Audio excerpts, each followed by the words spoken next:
વડોદરા જિલ્લાના ડભોઈ તાલુકા વિસ્તારમાં સ્થાનિક સ્વરાજ્યની ચૂંટણી જાહેર થતાં હવે રાજકીય ગરમાવો જોવા મળી રહ્યો છે। આ દરમિયાન ધારાસભ્ય શૈલેષ મહેતાએ હનુમાન જયંતિના ભજન કાર્યક્રમમાં વિવાદાસ્પદ નિવેદન આપ્યું હતું।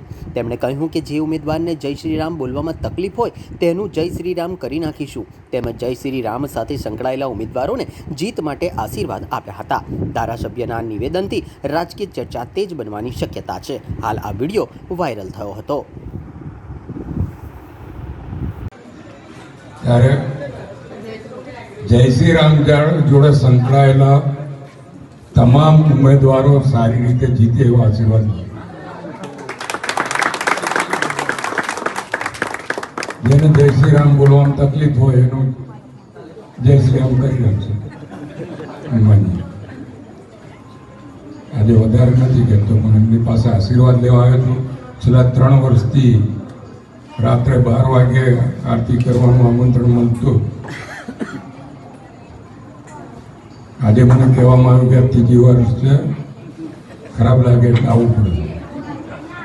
હું 11:25 ત્યાંથી ગાડી સ્ટાર્ટ કરી દે અને 11:45 અહીંયા આવી હતી, એટલે હનુમાનજી એમની સ્પીડે મને અહીંયા આવી। બાલાવીર યુવક મંડળના તમામને અભિનંદન આપું છું।